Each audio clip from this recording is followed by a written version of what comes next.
Hi, everybody. My name is Roger Hernandez, and my topic today is Selah Stealers: how to identify, differentiate, and deal with toxic people.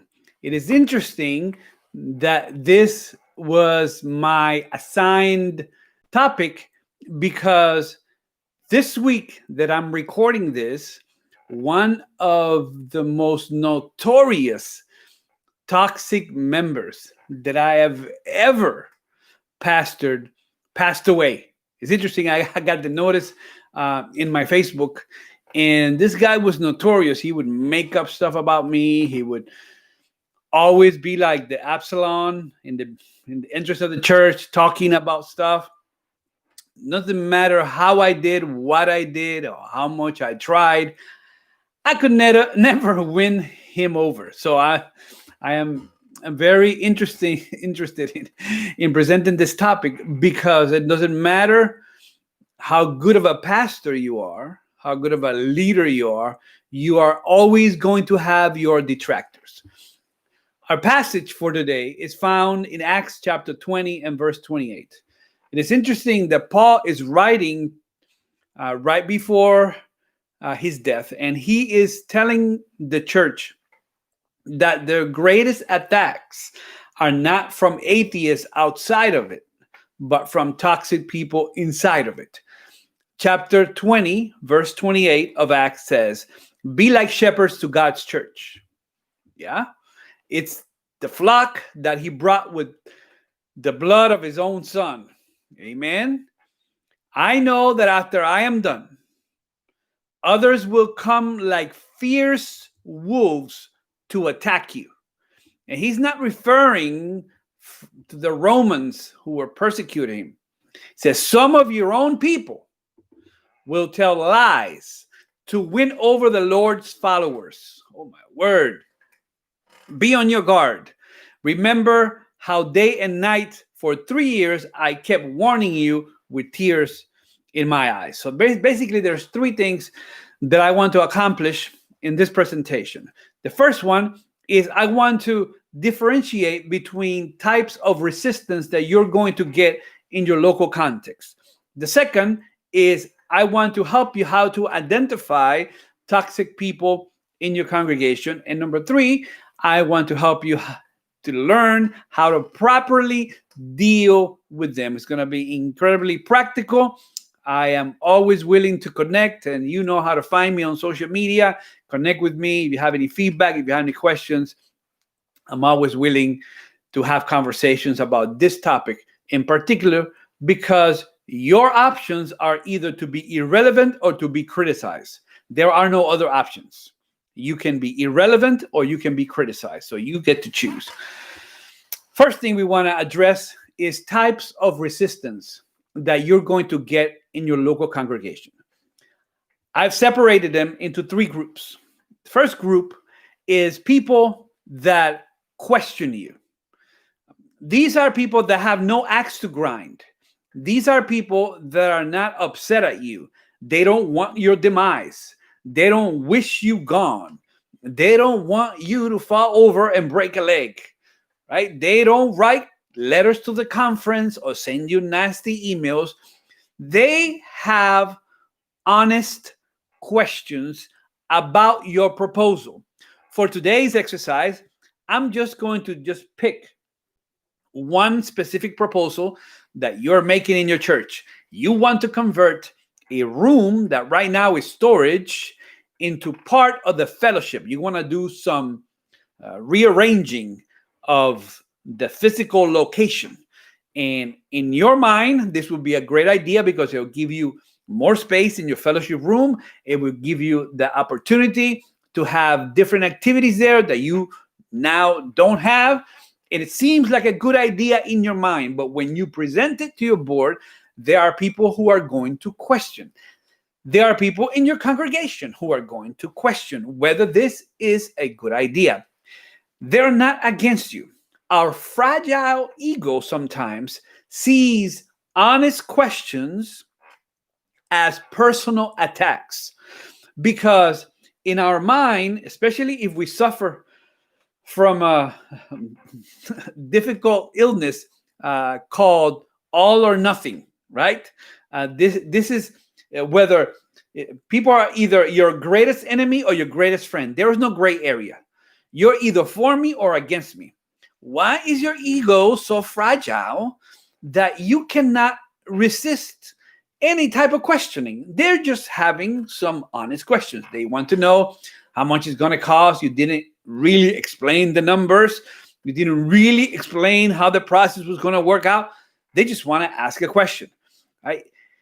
When we are surrounded with people who have no questions, eventually, Andy Stanley says, you will be surrounded with people that have nothing to say. If you are the smartest person in the room, you are in the wrong room. You need to have people around you who are going to ask you questions, especially you're in a circle, because that's going to help you to perfect your proposal when you go to the church. So you have one group who's asking questions. Second group are not in favor of this particular proposal, but they like you as a person.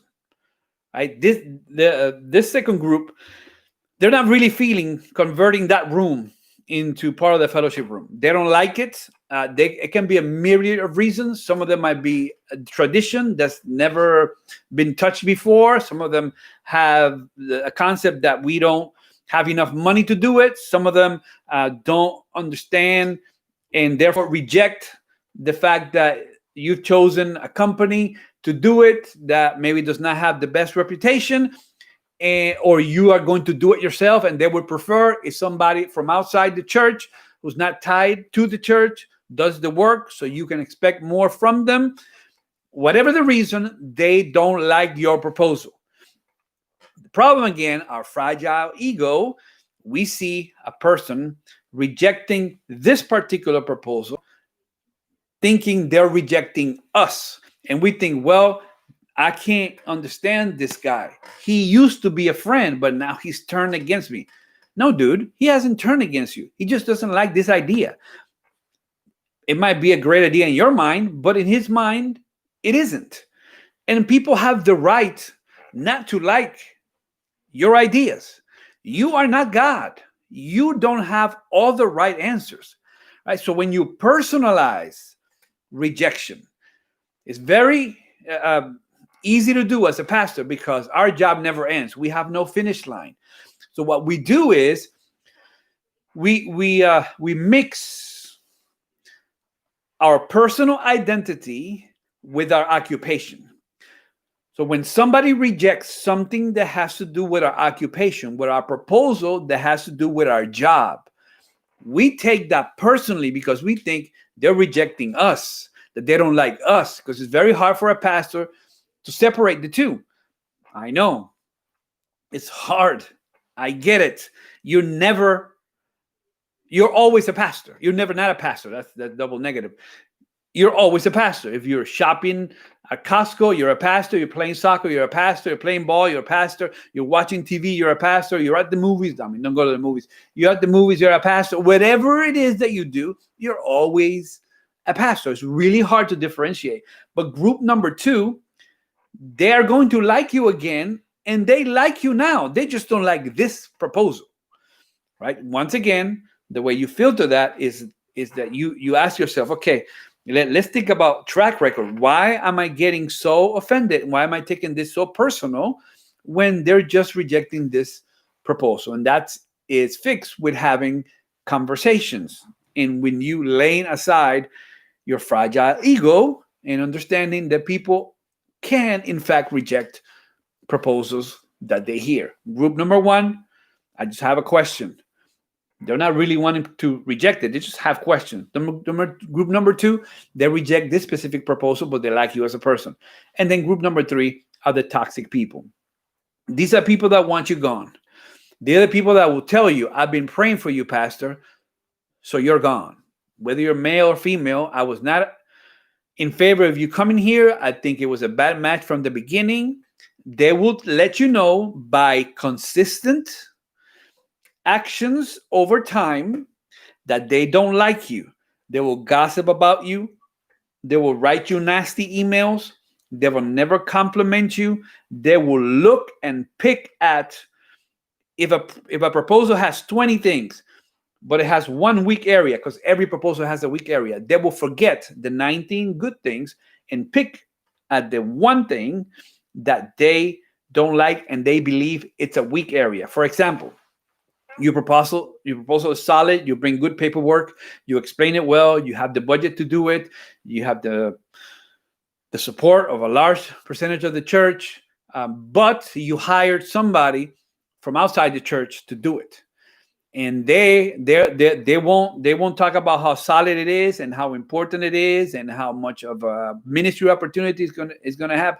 They will hone in on the fact that you hire somebody from outside, and they will have conversations like this. I can't believe the pastor will hire somebody, even though we have contractors in this church. Why are we giving money to Babylon, and why are we giving money to pagans if we can have somebody here, and this pastor not really know what they're doing, and how come he doesn't care about us, and why is he doing that? What kind? And they were so suspicious, like, what kind of deal does he have with that person? Is he getting a kickback? Why would he choose somebody who's not from the church? I thought that he was a Seventh-day Adventist pastor. Is he really a Seventh-day Adventist pastor, or is he a Jesuit? You see all these things?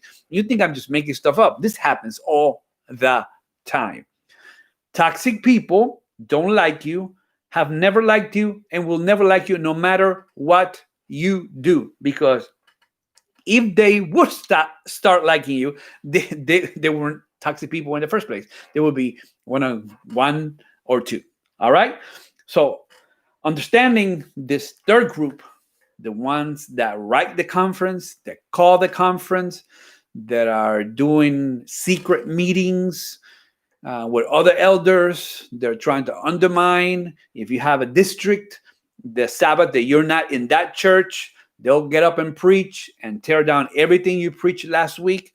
Those people, men and women, they can be the patriarch or the matriarch of the church, who's afraid that they're losing control now. That person is what we want to deal with. First group, I'm just questioning. Second group, I don't like this project. Third group, I don't like you as a person. Not about your project, I don't like you. I'm going to use your project to get to you. Now, how do I identify toxic person? I was reading, Carey Nieuwhof has a good article on different ways of identifying toxic people. I took a couple of those from there, and I added a couple myself. And I just want to share with you 5 things. If you have a toxic person in your church, how you identify it, and you differentiate between the toxic person and somebody who's just questioning and somebody who just doesn't like this particular project. Number 1, Carey Nieuwhof says this one: they're too direct too soon. When you find somebody who, the moment they meet you, they start going on and on about specific people and talking bad about the previous pastor and going in details about issues and problems in the church, too much information too soon is a warning sign that this might be a toxic person. I mean, if I were to meet you in the first conversation that we have, I just start going on about how bad the administration is, and I'm just going very personal about my mother-in-law and the stuff that's happening in my church. The first time I meet you, you will have some questions, right? The problem is this. I'll tell you a personal story. I got to a church, and the guy that I was talking to you in the beginning, who just passed away, he invited me to his church, to his house, to go eat. By the way, warning, red light. The person who first invites you out to eat, when you first get there, most of the time, kind of sketchy, right? Kind of sketchy. So he invited me to go out to eat to his house. I went out to eat. He served me all kinds of stuff. So, how you like the food, Pastor? I'm so glad that you're here, Pastor. We finally got a good pastor. And then he started. We need, Pastor, I just want to tell you something. We need to make some changes here.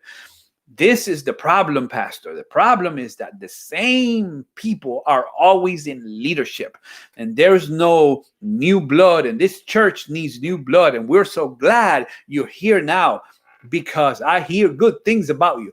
Watch out with that phrase. I hear good things about you. And finally, we got a good pastor. and he just told me all kinds of issues with people in the church and people that he suspected that were living in sin and people that he suspected that were not living right and people that he suspected who were not returning tithe and decisions that they made in building projects and all kinds of stuff. First time I met him, when somebody is too much too soon, you have to watch. It might be a toxic person, right? Second way of identifying a toxic person. Toxic person will give you, this is related to number one, unwanted counsel. They'll come up to you and say, hey, this is a phrase they use. If I was you, right? If I was in your place, right? Can I holler at you for a second? If I was in your place, Pastor, I mean, not for nothing. I don't want this to get out of this room. But if I was you, I would not allow that sound tech to continue because I saw a picture of him on Facebook and it seemed like he was in a club. I would not allow that praise leader because you know what happened? There are some rumors that she was shacking up with a boyfriend. If I was you, Pastor, I would not go into that project. I would not attempt. I would not put that. I would not go. I would. If I was you. I mean, who does that? There's a difference between suggestions and ideas. When somebody is doing that consistently, that every single conversation that they're calling you out of the blue to tell you how to run the church and how to do your job, this is another check mark, right? So you're doing check marks. So too much too soon. They're giving you counsel you never asked for. Number three, they have at least a couple of moves in their past. When somebody's toxic, this is probably not the only church they've ever attended. And they will come to you and make you feel good by saying, oh man, I finally found a church, because in the church that I was at, man, those people over there, they gave nobody opportunities. That church over there, they were too liberal. They allowed too much stuff to go on. In that church over there, they were hugely legalistic. In that church over there, those people, man, there was no love there. This all very divided. That church over there, nobody gave me the time of day. They did not make me feel like a person in that church over there. But now that I'm here, now it's different. And you're going to be different. And you're going to do different and then your ego feels great. Man, it feels like, oh man, I must be something. I must be the greatest pastor ever. Right? And you confuse adulation for affirmation. And you take a hook, line, and sinker. These people that move, there's a reason why they move. When it seems too good to be true, it usually is. When somebody moves and says, yeah, I could not, because that pastor that I was under, he did not preach what he was supposed to preach, but I'm hoping this is going to be different. The people in the church that he left did like a whole day of prayer and fasting of celebration after he left. But they don't tell you all the bad stuff. They don't tell you all the stuff that they did in that church. So I would give a phone call, make a phone call, have some contact with a previous church, and you'll probably see some patterns of dysfunction. Toxic people, too much too soon. They will give you counsel you never asked for. Number three, they have a couple of moves in their past. Number four, for a toxic person, no amount of supporting data is enough to convince them. This person that I was talking to you in the beginning, who passed away, by the way, I'm not glad he passed away. After I left the church, I went back and preached there. I've always greeted him nicely. He just, for some reason, never liked me. And I can't help. I can't control whether you like me or not. I can just make sure that I love you. But I can't control what you do in your life, right? He called me and said, we have this issue with people in the church that have the same positions year after year, and there's no new blood in the board. I was like, okay, I took it into consideration. We made nominating committee. We we nominated 40% new people. So it was a 40% new blood in the board. And I hear that he's talking about the same thing. And now I went to visit him, and I was like, listen, I hear you that you're bad mouthing the church, and you're saying that there's no new people, and there's no new no chances for anybody, and there's always the same thing. But I just brought this document here that says that we have 40% new people in positions. 40%. That's almost half of the board and all the ministry leaders that are new. So how can you say that there are no new people? And he's like, yeah, that might look that way, but really, is this person that you didn't take out? They always redirect. They always pivot. You can never corner them until the moment that they'll say, yeah, you're right. Yeah, I was wrong. My criticism was out of line. Sorry. There's no amount of supporting data that is enough. The mistake that we make as leaders is that we think that if given enough information, these people will change their mind. And there's no amount of information. If a person is truly a toxic person, this is a way that you can differentiate between a toxic person and somebody who's not, though. If somebody is really a toxic person, no amount of data is enough. We concentrate and we fixate on this person. And why can't they understand it? But what other evidence that they want? And it seems like an obsession. Stop it, bro. Stop it, ladies. Stop it, pastor. Stop it, friend. Stop it, leader. Stop obsessing about people that don't want to see it. Number 5. Fifth way of identifying somebody who's a toxic person is that they always want to be the center of attention. They don't want to share the spotlight. These are the people that are really hurt when you say thank you to everybody from the front, but you forgot about them. They take it super personal.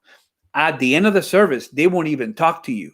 They'll look at you wrong, and they'll make faces at you, and they act like 5-year-olds, and they won't say anything, and they just won't come back to church for like 3 weeks. And you're like, hey, I haven't seen you at church. What's going on? He's like, yeah, don't you know? Don't you know what you did? They're really upset because they're not the center of everything. They suffer from a condition called personalization. Personalization means that they think everything is about them. So every decision that you make, every sermon that you preach, every decision that is made at the church, every project that is initiated, every major event, they want to play a center part. They are not really good supporting cast. We have some pastors that are like that too, that will go across the sea to preach a sermon, but won't go across the street to listen to one, right? That if it's their event, they'll really support it. But if it's somebody event, they'll haphazard, right? If somebody else is doing it, they won't really give their best because it's not theirs. These are people that are egocentric. These are people that are selfish, and these are people that are toxic. So these 5 ways you can identify somebody who's toxic. And how do you deal with them? This is the way you deal with them. And the last part of my sermon. 5 ways of dealing with toxic people. Number 1, clear about expectations. Clear about expectations. Behind every church conflict is an unmet expectation or a mistaken expectation. When we're not clear about expectations, we don't spell it out. We don't tell the person, listen, you are in charge of transportation. I don't want you to go into the greeters. Your job is transportation. Don't take the greeters out. Don't tell them to come help you at transportation. You are in charge of transportation. The clearer you are, the better it is. Right? Clear about expectation. If they're written, the better. I'm not a guy who writes stuff up, but my wife is, so I really lean on her to spell out point, because we've had so many issues when we do crusades that people just take over stuff because they're egocentric. Remember, I said in the other one that they want to be the center of attention, right? So how do you do it? The way that you deal with with the toxic people is that you have to be very clear about expectations. If you are not a very direct person, this is going to be a challenge to you. So it's best not to do it individually, but it's best to do it with everybody as soon as you get to the church. Clear about expectation. Number two, how do you deal with a toxic person? An early no is going to be very telling, right? An early no. How do I deal with a no? Right? If you tell a person, listen, you're in charge of only in transportation, and they say, yeah, but I also want to help greeters, and they say, no, you're only going to deal with transportation, and they say, all right, pastor, and they go on. Versus if they say, what do you mean no? Well, I have done it before. Why can't? And they start fighting back, and they start bat mouthing you behind your back, and they start talking to everybody. You will know that you're in the presence of a toxic person. You have to be clear on your no.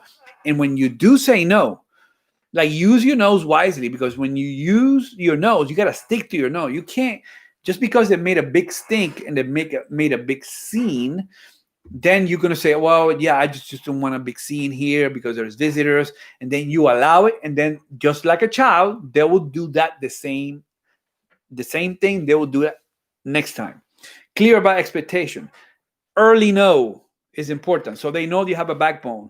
So they know that you mean what you say what you mean. Early no. Number three, write it down. This is so simple, and pastors yet don't do it. They just have conversations on the phone, and then they misremember. And they put words in your mouth, and they tell you things that you said or that you implied that you never said or implied. It's a chore, it's a bother, but write everything down. Write emails, send emails with the read report so that you know that they open it. So when they say, yeah, I never got that email, you can show them the read report that they did get it and they did open it, right? This is just a little trick there, right? Clear written expectations, early no's, put it in writing when you have difficult conversations, when you've told them, right? Because eventually, if you have to fire them, if you have to ask them to step down from their position, when a person is asked by the pastor, in this case yourself, or the leader, to step down from their position, they should be disappointed, but not surprised. Because you have told them in previous emails and in previous conversation, we're not going to tolerate this. This is not going to be, we're not going to work this way here. You're not allowed to do that. My no is my no. My yes is my yes. You've had multiple conversations and you've written them down, because when they try to put things in your mouth and they try to lie about you, because they don't care about lying. That one thing that toxic person does not care is about lying. They don't care about lying. They will always try to look good. And if that means bringing you down, that's what it means. Number three. Number four, probably one of the most important right here. So listen very carefully. Don't let them get away with it, especially toxic behavior. If I could just speak on this for a moment, well, you're going to have to listen because I am speaking on it for a moment. I see so many pastors unwilling to have difficult conversations, sitting down with somebody. And this is what we do. We expect that they're going to change on their own. This is why they can't change on their own. Because for a toxic person, acting with toxicity is what they do. That behavior is normal for them. Right? You're thinking, well, who yells at somebody who's a visitor? That's not normal. Let's just pray for that person so he knows, so he can recognize, so he'll feel bad about it later. A person's not going to feel bad about it later because they don't think they did anything wrong. When you behave that way, you think this is normal. Unless somebody points it out or calls it out or stops it, you're going to continue to do it. And we just spiritualize everything. We say to ourselves, yeah, let's just fast about it. Let's just pray. We don't want to have hard conversations, but your leadership is limited by your ability to having hard conversations. We don't want to have a difficult conversation, because when we have difficult conversations, there's always collateral damage. And you just want to go along to get along. You just want to just want to get along so you can go to a better district. And we put up with stuff. We put up with really toxic behavior because we believe that we don't even have the capacity or the desire or the political power. I don't know why it is. We think that magically one day that person's going to wake up and say, I choose to be non-toxic today. No, that does not happen. Don't let anything go by. The first time you see it, the first time you address it. I've been in churches where somebody throws doors, yells, and I'm looking, and I'm like, why don't you just stop this? What's going on here? It's like, no, that's the way he is. That's the way she is. She always, yells. I'm like, why doesn't somebody say, wait a minute, hold up, hold up. You can't talk to me like that.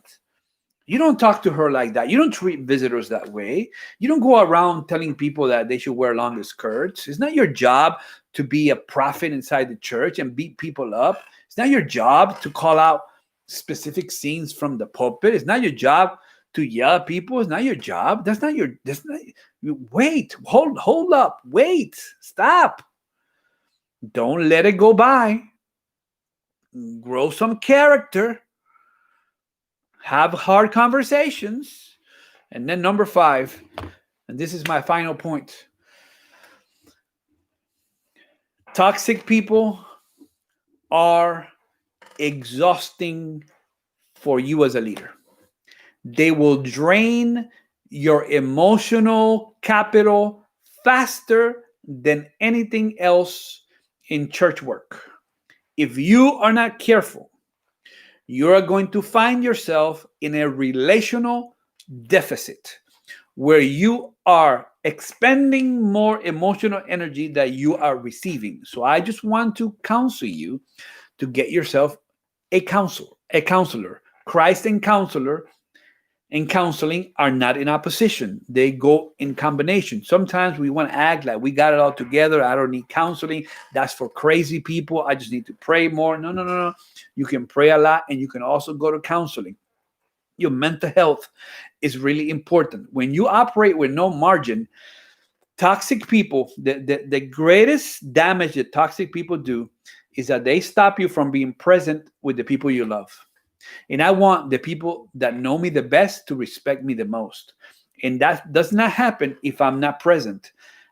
I'm bringing the toxicity with me home. And I'm at home, but I'm not accessible to my wife. And I'm not accessible to my kids. And I'm not accessible to my best friends, which just really kills my creativity. I can't think. I can't concentrate on my sermon because I'm fixated on this one knucklehead that's always just getting on my nerves because I don't have the wherewithal to stop it or to put an end to it or to go to the major crisis so we can come and heal on the other side. So we tolerate dysfunction rather than just stopping it. And it's important that you have the skills because if you're going to confront toxic culture in your congregation that has been pervasive there for years on end, and none of the previous pastors wanted to deal with it, but you want to deal it in Jesus' name, so that congregation should be a place where new people can come and God can bring with confidence and safety people there.